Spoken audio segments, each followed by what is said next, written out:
Hello everyone, जैसे कि आपको पता है एसएससी सीजीएल 2024 के एग्ज़ाम्स चल रहे हैं। तो मेरा एग्ज़ाम भी स्टार्टिंग डेज में था 10 सितंबर को सेकंड शिफ्ट में।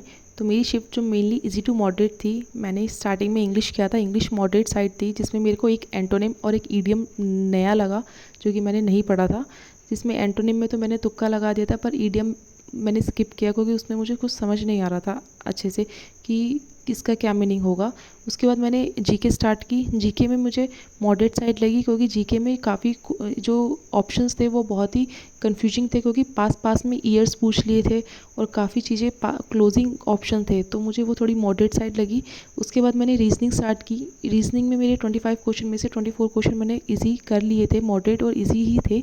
पर एक क्वेश्चन था सीरीज़ का, कंप्लीट करनी थी फिगर सीरीज़, जो कि मुझे समझ नहीं आ रहा था उसको कंप्लीट करने का, मतलब सीक्वेंस मुझे समझ नहीं आ रहा था कि वो किस तरीके से लॉजिक लग रहा है उसमें। उसके बाद मैंने मैथ्स में स्विच किया। मैथ्स में मेरे नॉर्मल मॉडरेट लगी, क्योंकि पहले जो 10 से 12 क्वेश्चंस थे वो इजी थे, विद इन 30 to 40 सेकेंड में हो गए थे। लेकिन लास्ट के क्वेश्चन थोड़े से कैलकुलेटिव थे।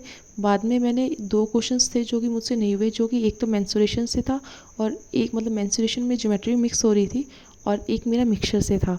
तो वो क्वेश्चन थोड़े मुझे टिपिकल साइड लगे कि वो मैंने काफ़ी टाइम दिया था लास्ट में वे, पर मुझे समझ नहीं आए थे कि। उसके बाद मेरी जो टोटल नंबर ऑफ़ अटैम्प्ट्स हैं वो इजी टू मॉडरेट साइड वाले ही कह सकते हैं, क्योंकि मैंने जीके में 16 अटैम्प्ट किए हैं। इंग्लिश में मैंने 24 अटैम्प्ट किए हैं, जिसमें मैंने एक तुक्का भी लगाया है। और मैथ्स में मेरे अटैम्प्ट किए हैं 23, जिसमें एक मिक्सचर वाला और एक मेंसुरेशन वाला मैंने छोड़ दिया है।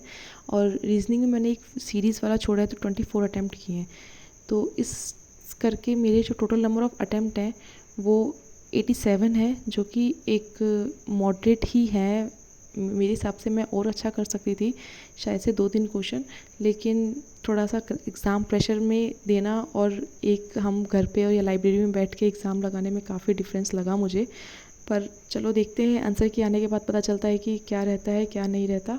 सो अगर आपने एग्ज़ाम दिया है और आपके किस शिफ्ट में किस डेट में क्या क्या है, कितने कितने अटैम्प्ट किए हैं, तो आप पक्का कमेंट बॉक्स में बताइए।